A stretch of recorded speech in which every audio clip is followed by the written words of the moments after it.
Well, hello. I'm Danny, and we're going to be looking at the Charge 5. There you go. JBL Charge 5. So it's a 2-pound speaker. It's IP67, 20 hours of battery life. You can also charge your wireless devices with it. It's basically just a giant battery with a speaker attached, or the other way around. It's got the party function, so you can connect it to other JBLs. So pretty much everything you would expect from Harman Kardon, the parent company. They make a good product, really. JBL always makes really nice boxes. Like, puts your grandma's present wrapping to shame. It's got a magnetic closing on it. Like, can we just appreciate that for a moment? And you open it up and you see a bunch of people partying on the beach, which is, I guess it's just, that's what you would do with this. You go out and you run around with sparkles and at night on the beach, and that is what you do with these speakers. That's the dream.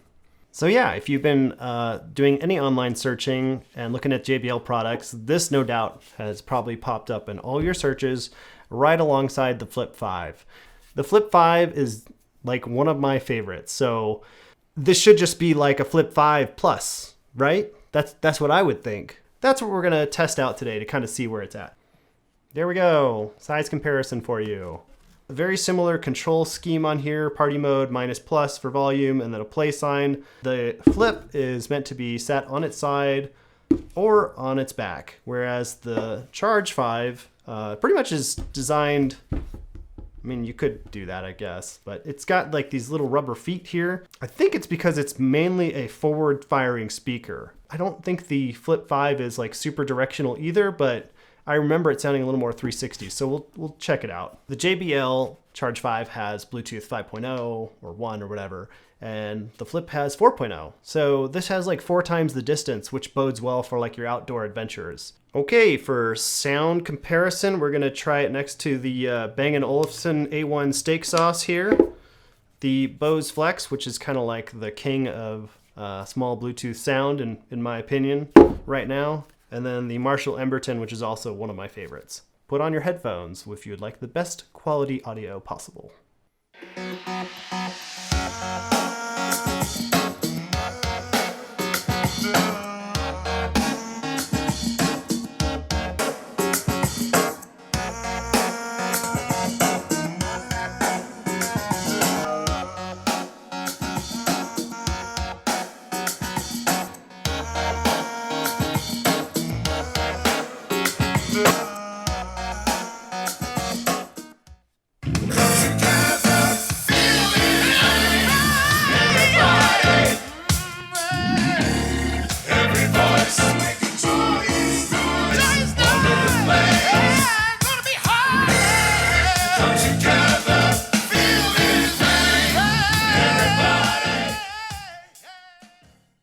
The JBL Charge 5 sounds great, and it's definitely got a little bit more bass than the other speakers, but in terms of like the rest of the frequency spectrum, I don't think it's providing that much more.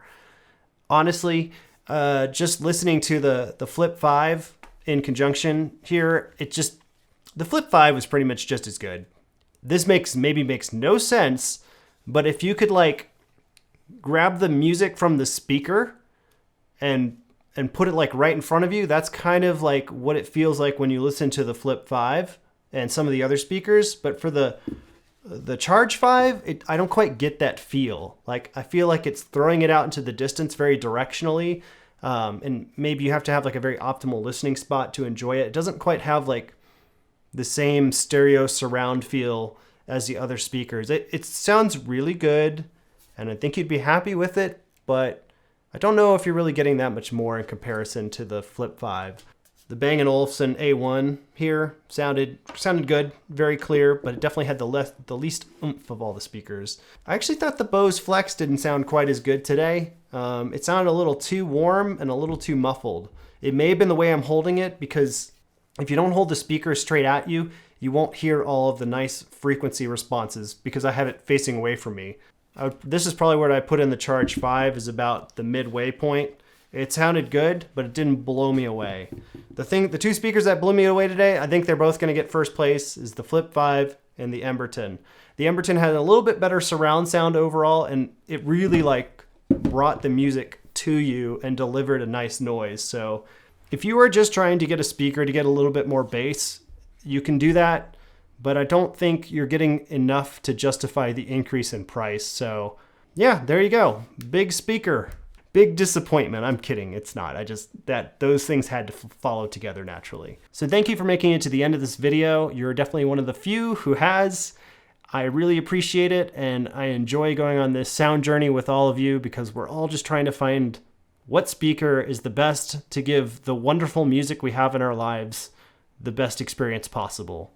And that's an important thing. So leave a comment below if you like the video. I definitely read them all. And if you haven't, check out my Amazon affiliate site. If you just buy a speaker off of there or something, I think I get like a small cut. So that could help me with my YouTube channel because it is not cheap and I really don't make a lot of money from this. So thank you so much. I'll see you later. Bye.